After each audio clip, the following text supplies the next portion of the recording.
So I found something called a male reality calculator where you put in the parameters you want for your ideal woman, such as the age, race, height, and the minimum income.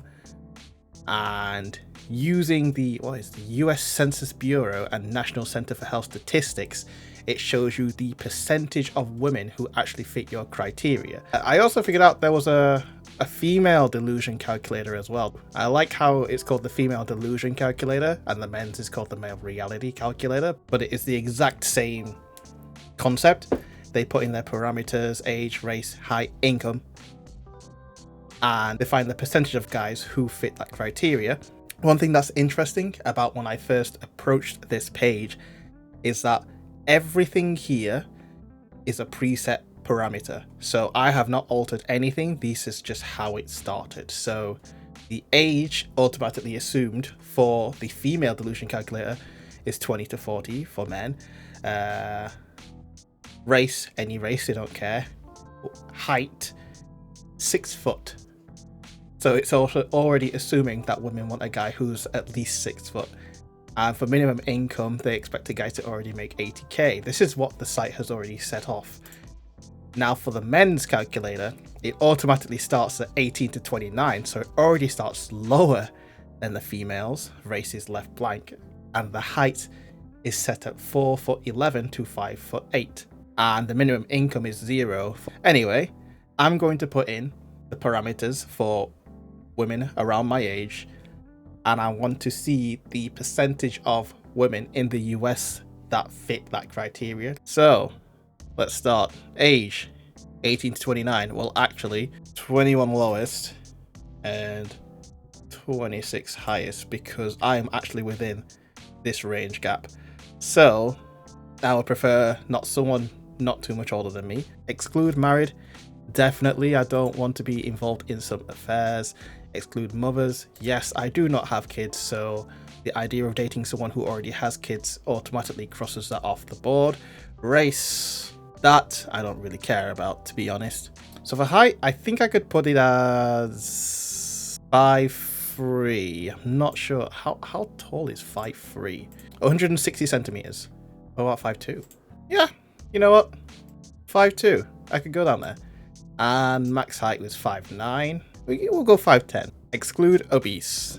I'd have to say yes. I am fairly active myself, so dating someone who's obese means that we can't do activities I enjoy together because they probably don't fit the lifestyle. Exclude overweight. This is a tricky one because this is basing it most likely off the BMI. If you go to the gym, you are automatically going to be overweight. So it's always a tricky one, but I guess if I have to exclude obese, I'd have to exclude overweight. I'll stick to my guns. It is what it is. Exclude overweight and exclude obese. Minimum income. I will just base it solely off the average American annual income, which from research, because I'm actually from the UK, seems to be 30k.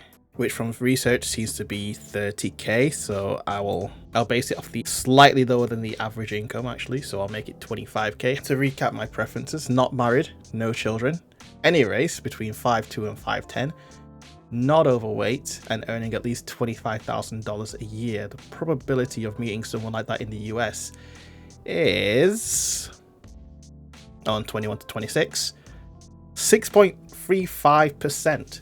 2 out of 5 red pills. Down to earth. I'll take down to earth. I'm not too keen on the whole idea of that it's red pill. One thing I want to test is if I change it from not overweight to allowing overweight, what happens then? So in this occasion, it went what? It's gone from 6% to 12%, so it has just doubled. So now roughly 1.57 million women in the United States meet my ideal woman standards. Now that I've done that, let me change that to obese and see what actually happens. 20.74. So that's roughly 2.7 million women. Now it's quite interesting as well because this doesn't take into account stuff like personality and whether you find that person attractive. So obviously these numbers will dwindle. It's a fun little thing to just do on the side if you want to. It's quite interesting seeing it rise from 6% to 12% and then 20% for obese. It's quite interesting. But again, it's just a bit of fun. Don't take it too seriously. So I've just pulled up the adult obesity rate in the US, which shows the amount of people who are obese over the years. It starts from 1999. Again, this is classed solely off the BMI, but as you can see, it turns out that we've gone from, in 1999, 23.7% were classed as obese.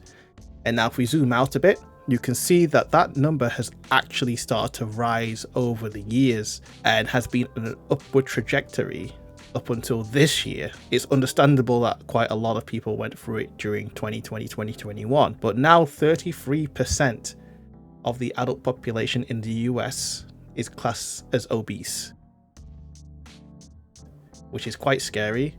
It's a shame that obesity is on the rise, especially when it is proven how obesity not only affects you negatively physically, but also mentally, and unfortunately so, because this is just the world we live in and always has been, socially.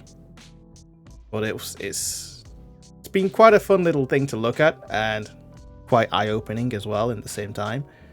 But yes, I'll leave a link down below so you can test it out yourself and see how delusional you are.